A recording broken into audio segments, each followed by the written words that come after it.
Hola a todos, ¿qué tal estáis? Yo estoy de vuelta por aquí para traeros los mejores casos de True Crime y preparaos porque vienen unos episodios muy intensos. Hoy comenzaremos con un caso que tiene relación con Hello Kitty y cuando sepáis las razones no lo vais a poder creer. Os aviso de que es un capítulo un poco intenso y de que hay detalles escabrosos en este crimen. Sin más, en el episodio de hoy, el caso de Fan Man-ji, o más conocido como el caso de Hello Kitty.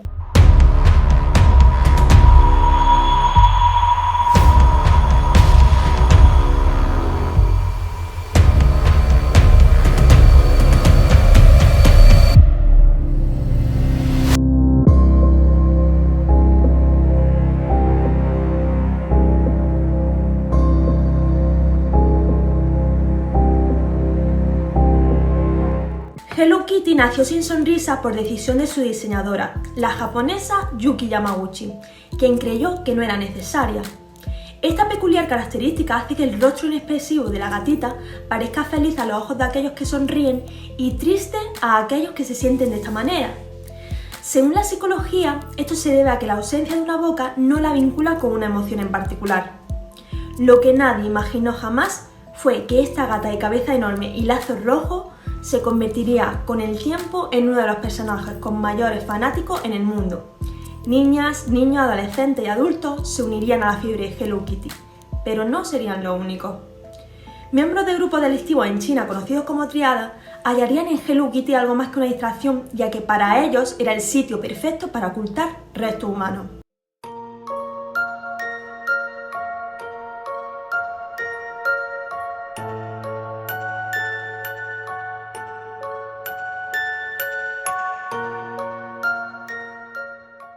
Nos situamos en Hong Kong, en mayo de 1999. La jornada laboral en la comisaría de policía del barrio Tsim Sha Tsui transcurría según lo previsto. Los oficiales se ocupaban de accidentes de tráfico, robos menores y altercados entre comerciantes y clientes.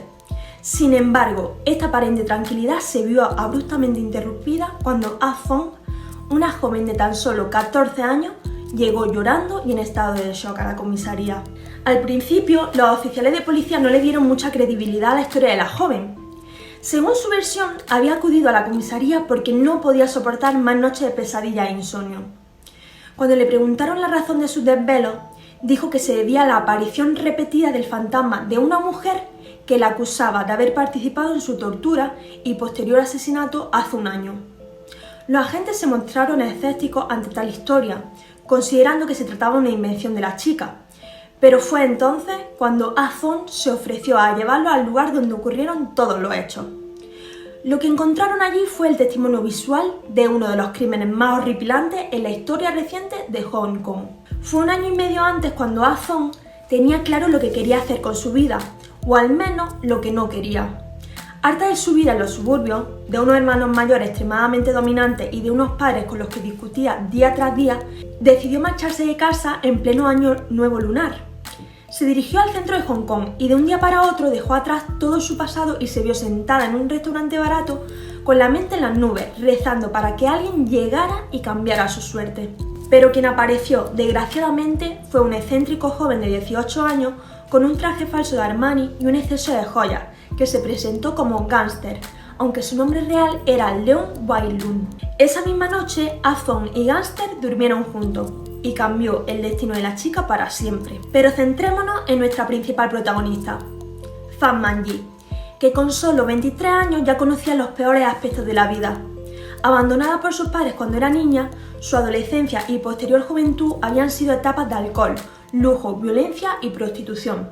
Pero su trayectoria se torció aún más cuando entró en contacto con Chan Man-lok, un mafioso proxeneta, narcotraficante y drogadicto que, teniendo como ayudante a Gángster y a un tercer delincuente llamado Leung Shin-cho, dirigía una de las famosas y temibles triadas chinas. En 1997, mientras trabajaba en el burdel Romance Villa, Fan Man-ji conoció a Chan Man-lok, quien pronto se convertiría en un cliente habitual. Pero la chica cometió un terrible error, ya que en un descuido del hombre le robó su cartera que contenía aproximadamente $4.000. Este se percató y obligó a la joven a devolverle el dinero y a indemnizarle con $10.000 más. Pero no se conformó.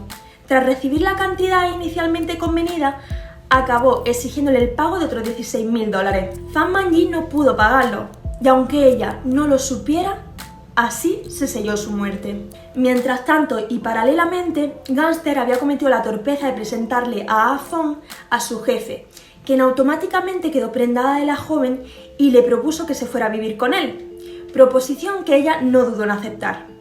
La casa, un lujoso apartamento de 7 habitaciones ubicado en Granville Road, tenía todo lo que una adolescente confundida y rebelde podía desear: alcohol, drogas, videojuegos y, para acabar de dotar de surrealismo a la estancia, todo tipo de objetos decorativos de Hello Kitty, icono infantil con el que Chapman Locke estaba absolutamente obsesionado.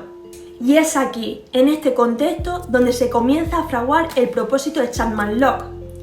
Se propone secuestrar a Fan Manji para obligarla a vender su cuerpo hasta que sale su deuda. Es el 17 de marzo de 1999 cuando sus secuaces la raptan en su casa y la trasladan al apartamento del mafioso.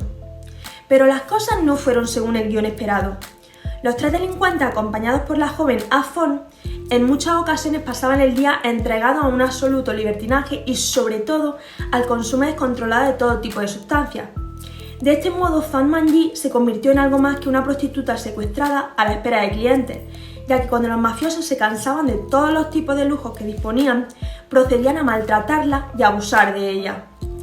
Poco a poco el maltrato fue aumentando, llegando a un punto donde las torturas eran extremas y eran de tal calibre que a día de hoy no se puede llegar a comprender cómo la joven lo soportó. La joven Ah-fong también se involucró en estos actos y en el juicio declaró que ella solo quería saber qué se sentía al castigar a alguien. Fue la propia Ah-fong la que contó con todo lujo de detalles todo lo que le hicieron a las chicas, desde palizas con barras de hierro hasta heridas con plásticos quemados. Yo os puedo asegurar que esto es lo más ligero que le hacían. Tras unos meses de tortura y agresiones, y después de pasar 2 días encerrada en el cuarto de baño, las constantes vitales de Fan Manji dejaron de responder. Ah-fong despertó durante la noche y se encontró con el cuerpo sin vida de la prostituta. Los 3 delincuentes al principio no supieron qué hacer con el cadáver, de modo que decidieron pasar todo el día jugando a videojuegos a la espera de encontrar alguna solución al respecto. A la mañana siguiente tomaron una decisión: descuartizar el cuerpo de Fan Manji. Chapman Locke se encargó de cortarle la cabeza y los otros 2 mafiosos, durante 10 horas, trocearon el resto del cadáver, lo envolvieron en bolsas de plástico y lo guardaron en el frigorífico. Pero la locura del caso no termina aquí. Tras acabar con el descuartizamiento, los 3 mafiosos se dedicaron a cocinar la cabeza de Fan Manji con el objetivo de que la carne se despegara del hueso y la ocultación del crimen fuese más sencilla. Para ello contaron con la colaboración de Ah-fong, que se dedicó a esta labor. Al mediodía pararon para comer. Mientras en una olla se hervía la cabeza, en otra cocinaban unos fideos. Usaron la misma cuchara para remover ambas ollas. Una vez que la cabeza de la víctima quedó reducida a una simple calavera, decidieron ocultarla en el interior de un peluche de Hello Kitty, uno de tantos objetos dedicados a la icónica gata que decoraban la casa de Chapman Locke. Bastó con vaciar de espuma la cabeza de la muñeca, esconder en ella la calavera y coser el peluche nuevamente. El resto del cuerpo no corrió mejor suerte.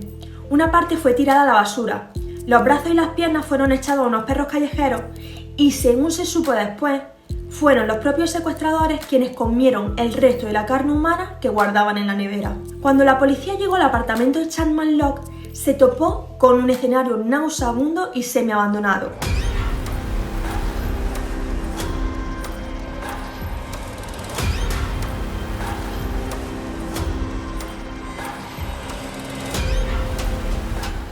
Tras una inspección mayor, hallaron un diente y algunas vísceras de la difunta, y como contó Ah-fong, la calavera escondida dentro de la muñeca. Ah-fong contó a los agentes todo lo que había ocurrido durante aquel angustioso mes e identificó a los 3 asesinos. Ella, teniendo en cuenta su edad y su confesión, no fue imputada. El juicio se convirtió rápidamente en un fenómeno mediático en Hong Kong, mientras que los detalles escabrosos iban saliendo paulatinamente a la luz. El fiscal del caso reconoció que este crimen era el más malvado que recordaba, no solo por los hechos, sino porque las personas involucradas parecían no tener ningún tipo de emoción humana. Tras 6 semanas de juicio, el jurado curiosamente culpó a los 3 hombres de homicidio involuntario, pues los restos recuperados no pudieron determinar con exactitud la causa de la muerte de Fan Manji.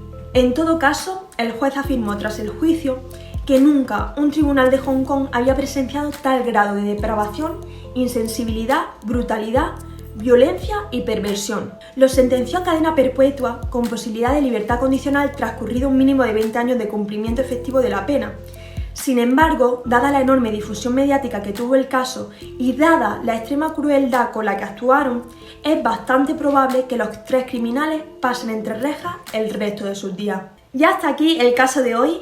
Es un caso muy violento y que da que pensar, ya que es increíble que haya personas que puedan actuar con tal grado de violencia y que parezca que no tienen sentimientos. ¿Qué pensáis vosotros al respecto? Como siempre, os dejo mis redes sociales para que sigamos en contacto y os doy las gracias por pasar otro día más conmigo. ¡Mua!